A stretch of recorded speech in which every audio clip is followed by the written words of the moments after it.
Hello everyone. So last class में हमने समझा था कि एसेट दो टाइप के होते हैं। एक होता है करंट एसेट, एक होता है अपना non current asset. Current asset क्या होता है? Which can be realised into cash इतने महीने के अंदर within 12 months from the date of balance sheet. जैसे आज मेरे पास कोई स्टॉक पड़ा है, मतलब कुछ सामान रखा है, गुड्स रखे हुए हैं, उसको मैंने 12 महीने के अंदर बेच दिया, मेरे पास पैसे आ गए, that is my cash. Fine, so that is my current asset. Non current asset, हम नॉन करंट एसेट को होल्ड करते हैं not for the purpose to resale, मतलब हमारा उसको बेचने का इरादा नहीं है, हमारा उसका इरादा है कि हम उसको होल्ड करेंगे और आगे आने पे बेचेंगे। लाइक लैंड हो गया, आज अगर लैंड मैंने 1 करोड़ का खरीदा है तो मैं उसको आज नहीं बेचूंगी, मैं उसका वेट करूंगी कि इसकी इनकम, इसका प्रॉफिट और बढ़े, इसका इसकी वैल्यू और बढ़े, तो हम तब इसको बेचें। That is my non current asset. Building हो गई, फिक्स एसेट्स हो गए, ये हम बेचने के लिए नहीं खरीद रहे, ये हम खरीद रहे हैं for the purpose of use in the business, मतलब अपनी अर्निंग कैपेसिटी को बढ़ाने के लिए। Fine. Also I told you debtor क्या होता है, क्रेडिटर क्या होता है ना।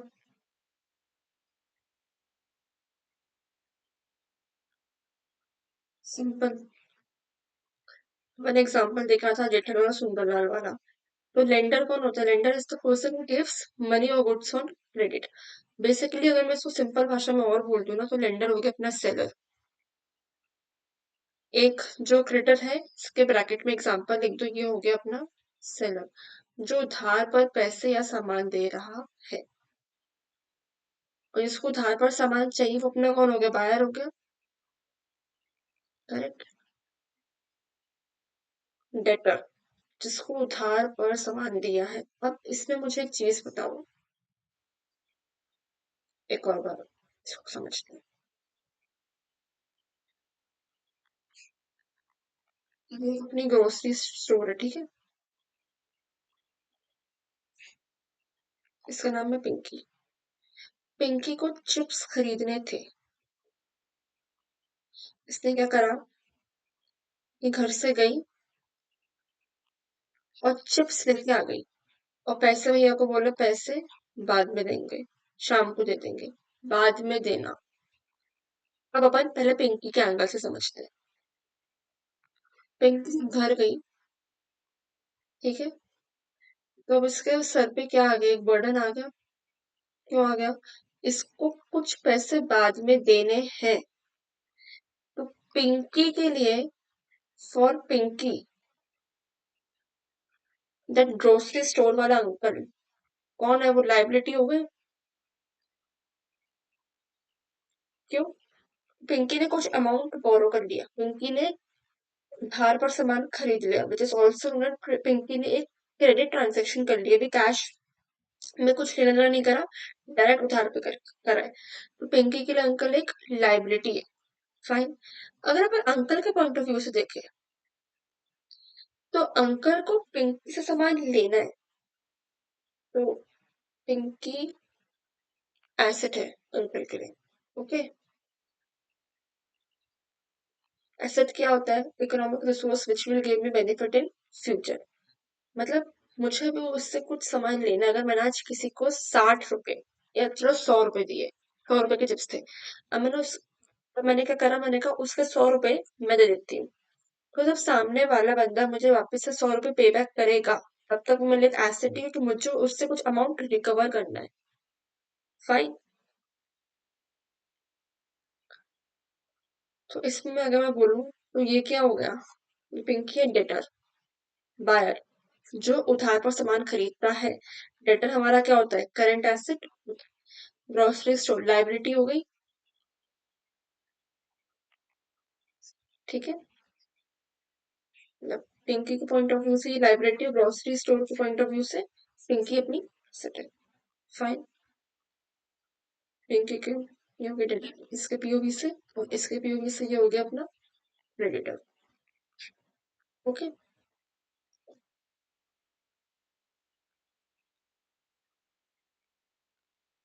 अब एक चीज और समझो, लाइबिलिटी भी क्लियर थी, करंट लाइबिलिटी होती है, नॉन करंट लाइबिलिटी होती है।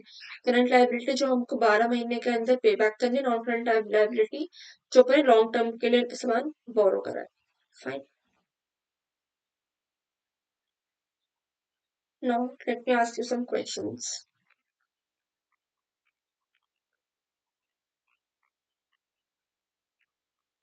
Accounting is done from POV of किसके पॉइंट ऑफ व्यू से अकाउंटिंग करते हैं, कमेंट्स में आंसर। नेक्स्ट इस बिजनेस एंड ओनर सेम है? क्या रिलायंस और अंबानी एक ही है?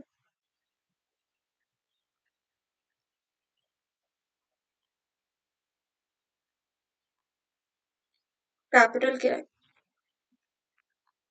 एसेट है कि लाइबिलिटी? अब किसी ने अगर ये बोला ना कि उसके पीओ से देखो, तो वो मैंने यहाँ पे ही बता दिया, पर अकाउंटिंग किसके पॉइंट ऑफ व्यू से करते हैं। तो मैं जो भी क्वेश्चन पूछूंगी मुझे उसका आंसर हमेशा बिजनेस पॉइंट ऑफ व्यू से ही चाहिए। ओके।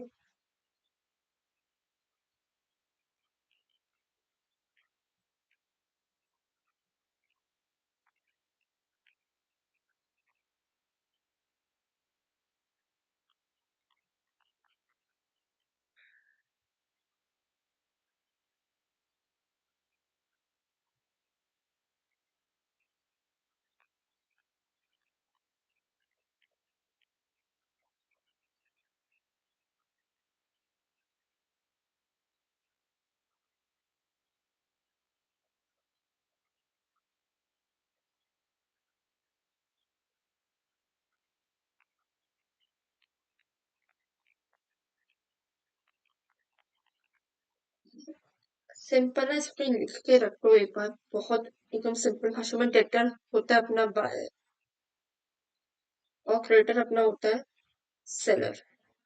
अब एक चीज और बताओ मुझे, सपोज ये दो बिजनेस है, ठीक है? एक बिजनेस का नाम है ए लिमिटेड, एक बिजनेस का नाम है बी लिमिटेड। ए लिमिटेड ने 1000 रुपए दिए और इसने उसको लेट्स से मोबाइल फोन्स दे दिए। अब मुझे कमेंट से बताना है कि यहाँ पे डेटर कौन है और क्रेडिटर कौन है। कोई है डेटर या क्रेडिटर? मैंने बोला कि डेटर जो होता है वो अपना बायर होता है और क्रेडिटर अपना कौन होता है, सेलर होता है। तो यहाँ पे बायर कौन है, ए लिमिटेड, यहाँ पे सेलर कौन है, बी लिमिटेड। तो आप क्या बोलोगे, आप बोलोगे कि ये अपना हो गया डेटर और ये अपना हो गया क्रेडिटर। इसको बोलते ही ना एक, जिसके मन में ये आंसर आया ना, ये वाला, वो कर दो क्रॉस। क्यों? आपने अभी ऊपर बताया कि सेलर की बायर डेटर होगा और सेलर क्रेडिटर होगा। Very nice. मैंने एक और चीज बोली थी, एक वर्ड बोलो, जब हम ट्रांजेक्शन्स क्रेडिट पे करेंगे तब डेटर और क्रेडिटर अराइज होता है। क्रेडिट करना मतलब उधार पर करना, मतलब हमने अभी कैश का लेन देन नहीं करा, बस हमने बोल के रख दिया कि अभी आप मेरी तरफ से पेमेंट कर दो, मैं आपको बाद में चुका दूंगा। अभी आप मुझे कुछ अभी दे दो, पेमेंट बाद में होगी। इसको बोलते हैं क्रेडिट। और डेटर और क्रेडिटर तभी अराइज होगा जो आपके ट्रांजेक्शन क्रेडिट की है। यहाँ पर तो मैंने डायरेक्ट कैश दिया और परचेज कर लिया, तो यहाँ पर तो क्रेडिट डेटर का क्वेश्चन ही अराइज नहीं होता। जब तक क्रेडिट ट्रांजेक्शन नहीं होगी तब तक कोई डेटर नहीं, तब तक कोई क्रेडिटर नहीं। ओके ना? आज से क्लास स्टार्ट करेंगे। ये तो मैंने अभी उसी दिन का इंट्रोडक्शन दिया और अच्छे से मे भी क्लियर हो गया होगा, नहीं हुआ तो एक बार पूछ लेना। आज अपन एक्सपेंस को थोड़ा डिटेल में पढ़ते हैं। एक्सपेंस मतलब क्या? जो हम खर्चे कर रहे हैं to run my business, that is known as expenditure. It is the amount spend, एक वर्ड आता है अमाउंट स्पेंड, और लाइबिलिटी इनकर्ड।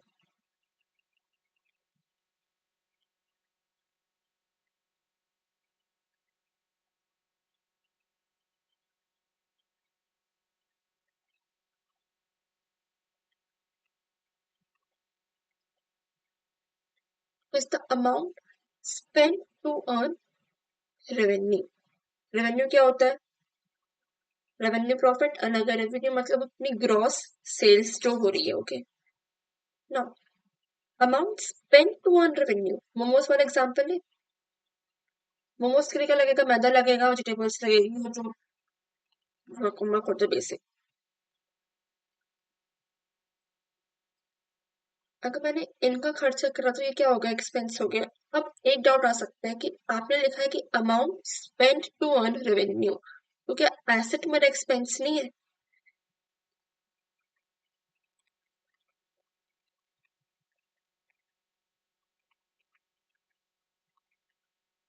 हमने क्यों बिल्डिंग का परचेस करी? क्यों? हमको रेवेन्यू अर्न करना था। हमने वो परचेस करा, जैसे कि वो मोमोज का स्टीमर और पंखा वंखा परचेज करा। क्यों? क्योंकि हमको रेवेन्यू इनकर करना था। तो इस दिस ऑल्सो ना एक्सपेंडिचर। सी, एक्सपेंडिचर ना दो टाइप के होते हैं। First is capital expenditure. Take it other way. First is revenue expenditure. The next one is capital expenditure.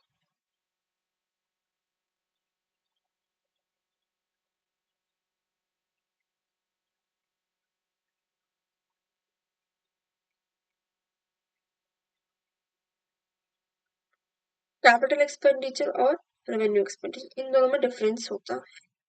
सी,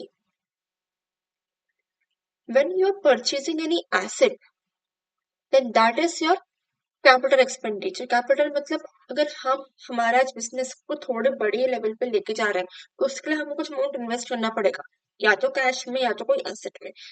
जब हम एसेट में इन्वेस्ट कर रहे हैं ना, एसेट लेके आ रहे हैं, तो बिजनेस में एसेट आ रहा है। फाइन। एंड बिजनेस की कैपिटल भी बढ़ रही है, अमाउंट इन्वेस्टमेंट भी बढ़ रही है। That is my capital expenditure. And the other thing is my revenue. Revenue expenditure मतलब जो डेली बेसिस पे खर्चे करने पड़ते हैं, छोटे छोटे। आज बिजली का बिल दे दिया, ये सामान लिया तो उसका पेमेंट कर दिया, वो अगर की सैलरी, मतलब ये तो फिक्स ही तो होना ही है। Fine, that is my revenue expenditure.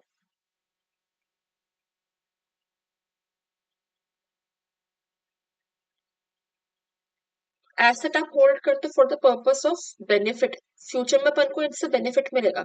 यहाँ तो आपने बेनिफिट अभी कंज्यूम कर लिया। ठीक है, बेनिफिट कंज्यूम कैसे कर लिया, आज एक बार इसको डिटेल में समझते हैं। Let's take an example. मेरा जो बिजनेस है वो है फैंस का। ठीक है, बिजनेस चेंज करते रहते हैं, है ना। अभी मेरा फैंस का बिजनेस है। मैंने ऑर्डर दे रखा है कि मुझको 20 फैंस चाहिए, और हर एक फैन की कीमत है let's say 500 rupees. This is the cost price. और जब मैं फैंस को बेचूंगी तो मेरी सेलिंग प्राइस है रुपीज 700। इसका मतलब अगर मोटा मोटा देखे तो मेरा जो प्रॉफिट आ रहा है इन दो ट्रांजेक्शन पे वो आ रहा है 200 रुपये पर फैन। मुझे एक बात बताओ, क्या फैन को खरीदना ही मेरा एक्सपेंस हो गया? जब मैंने फैन फर्स्ट टाइम परचेज करा, इज दैट माई एक्सपेंडिचर और is that my expense? Expenditure कब होगा? सी, आपका एक्सपेंस तो हो गया, बट जब आप फैन फर्स्ट टाइम बिजनेस में जस्ट लाओगे, अभी आपने फैन बेचा नहीं, बस आप खरीद के लेके आए हो, तो that is your asset, current asset. क्यों? 12 महीने के अंदर कैश में रियलाइज हो जाएगा ये। अपन तो उसी इंटेंशन से परचेस कर रहे हैं ना कि इसको 12 महीने के अंदर कैश में रियलाइज करना है। तो फर्स्ट टाइम फैंस खरीदना is my asset. But let's say मेरे को ऑर्डर आता है कि मुझको है ना, आप 10 फैन दे दो। तो 20 फैन थे, 8 फैन दे दो चलो। 8 फैन चले गए, कितने बचे? 12 फैन बचे। मैंने बोला कि जो पहले के 20 फैन है ना, ये आपका एसेट था। अब जो आपने 8 फैन बेच दिए तो आपका एक्सपेंस हो गया। कैसे हो गया? आपने इस चीज का बेनिफिट, मतलब आपको इस चीज का बेनिफिट अराइज हो गया ना। आपने 8 फैन को यूज करा टू अर्न द रेवेन्यू। तो आपका एक्सपेंडिचर अब हुआ, आपका एक्सपेंडिचर तब नहीं हुआ था कि जब आपने 20 फैन परचेज कर ली तो आपका एक्सपेंस होगा तो आप खर्चा बुक कर दो, नहीं।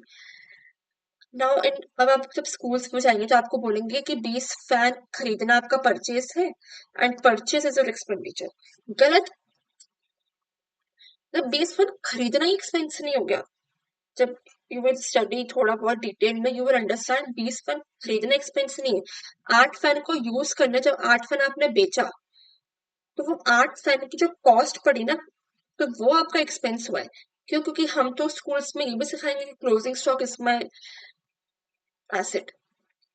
क्लोजिंग स्टॉक मतलब 20 फैन परचेज करे, 8 फैन बेच दिए, 12 फैन बचे, तो 12 फैन तो आपके स्कूल वाले बोलेंगे कि क्लोजिंग फैन आपका, सॉरी, क्लोजिंग स्टॉक आपका एसेट है। बट जब यू विल से ना कि 20 फैन एसेट है, दे विल डिनाई। ये चीज अभी थोड़ी डिटेल में ना आपको ये I will be able to explain when you will do the trading और प्रॉफिट एंड लॉस वाला चैप्टर, फाइनेंशियल स्टेटमेंट्स, तभी चीज और समझ में आएगी। बट एक बार फिर भी इसको ना समझने का ट्राई करो, क्योंकि जब हम ट्रेडिंग अकाउंट बनाए तो उतना डिटेल में नहीं आते, बट स्टिल 20 फैन का ऑर्डर प्लेस करना ही मेरा एक्सपेंस नहीं हुआ। जब मैंने 20 पेन परचेज करे तो मैंने इस इंटेंशन से परचेज करे कि इसको 12 महीने में हम कैश में रियलाइज करेंगे, मेरा फैन का बिजनेस है, ये मेरा एसेट है, करंट एसेट। स्टॉक खरीदा है, स्टॉक हमेशा एसेट होता है। बट जब 8 फैंस का ऑर्डर आ गया, मैंने 8 फैंस की सप्लाई कर दी कस्टमर को, तो मैंने 8 फैंस यूज करे टू अर्न रेवेन्यू। तो वो यूज करना मतलब मुझे बेनिफिट अब मिला है उसका जाके, तो वो मेरा क्या हुआ, तब वो मेरा एक्सपेंस हुआ है। चाहो तो इस पार्ट को रिपीट पर देखो, बट इस चीज को थोड़ा समझो। बट अगर स्कूल में, स्कूल के एग्जाम्स की बात करें, अगर स्कूल में परचेज वर्ड गिवन है तो आप तो एक्सपेंस मार्क कर देना, no doubt. Stock word given है, that is my asset. Purchase क्या है, स्टॉक क्या है, फाइनेंशियल स्टेटमेंट्स में और डिटेल में समझेंगे। फाइन। इस बात पे also understand one thing, there is expense की बात कर रहे हैं अगर अपन, तो एक्सपेंस दो टाइप का होता है। एक होता है प्रीपेड एक्सपेंस, ठीक है। एक होता है अपना आउटस्टैंडिंग एक्सपेंस।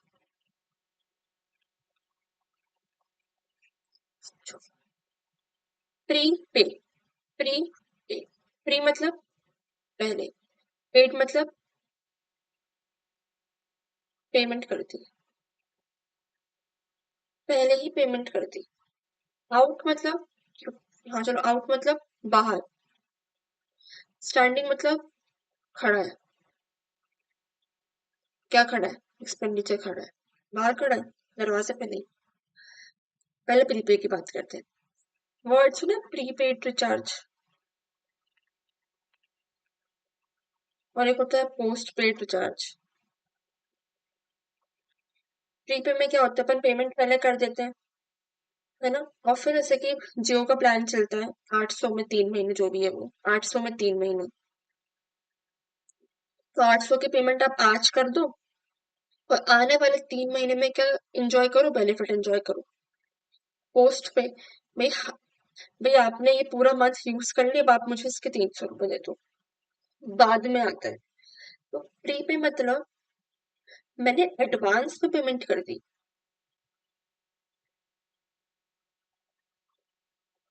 एडवांस में पेमेंट कर दी, मैं बिजनेस में मैंने एडवांस में पेमेंट कर दिया, वो क्या हो गया, मेरा प्री पे एक्सपेंस हो गया। Let's take an example. Suppose मेरे पास एक वर्कर है, मई चल रहा है अभी, जून, जुलाई, अगस्त, कितने महीने हो गए, 4 मंथ्स हो गए। एक वर्कर है, उसकी सैलरी है 100 रुपीज पर मंथ।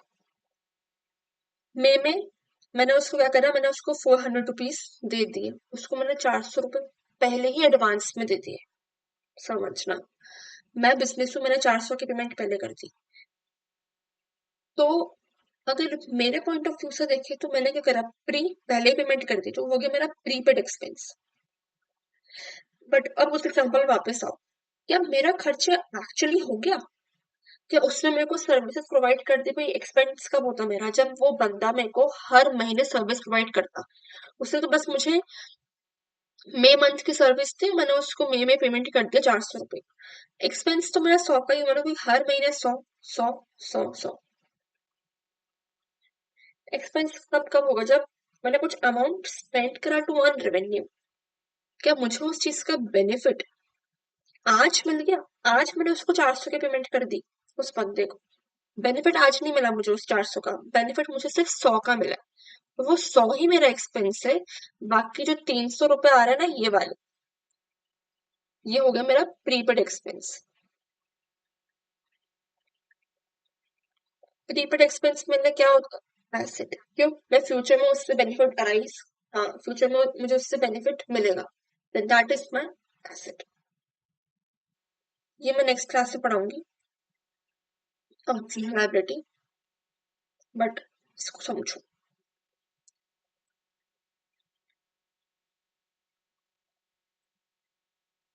ठीक है। प्रीपे मतलब एडवांस में आज पेमेंट कर दी। कितनी पेमेंट कर दी? 400 की पेमेंट कर दी। मई मंथ में पूरे 400 देती है। उसने मेरे को सर्विस सिर्फ मई मंथ प्रोवाइड करी और उसने झाड़ू पोछा मेरे बिजनेस में सिर्फ मई मंथ का करा है। जून जुलाई अगस्त 3 महीने का पेंडिंग है। बट मैं कह रही चल तू आज पैसे ले, तू मेरे को बाद में सर्विस प्रोवाइड कर देना। उसको आज पैसा देना क्यों? क्योंकि मुझे उससे उम्मीद है कि वो आने वाले 3 महीने मेरे को सर्विस प्रोवाइड करने वाला है। तो वो बंदा मेरे लिए क्या है? एसेट है।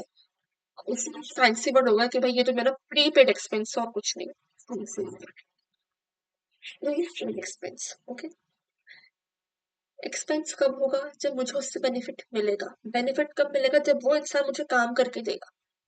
आज उसको एडवांस में पे करना, आज ही उसको पेमेंट कर दी, बेनिफिट आज नहीं मिला है। बेनिफिट हर मंथ मिलेगा जब वो मुझे काम करेगा और उसकी ड्यू डेट पे जब मैं उसको पेमेंट करती, तब मेरा क्या होता? एक्सपेंस होता। फाइन। पर इसको रिवाइज करना थोड़ा, इन सब चीजों को समझना क्या क्या लिखा हुआ है। ठीक है। नेक्स्ट क्लास में अपन प्रीपेड को भी अच्छे से समझेंगे और डिटेल में बताऊंगी। आई मीन रिवाइज करवाएंगे। आउटस्टैंडिंग करेंगे, अक्रूड इंटरेस्ट। ये 3 टर्म्स ऐसी है ना, ये बच्चों को ना लास्ट तक नहीं आती है। तो इन पे अभी फोकस बना के चलेंगे। ठीक।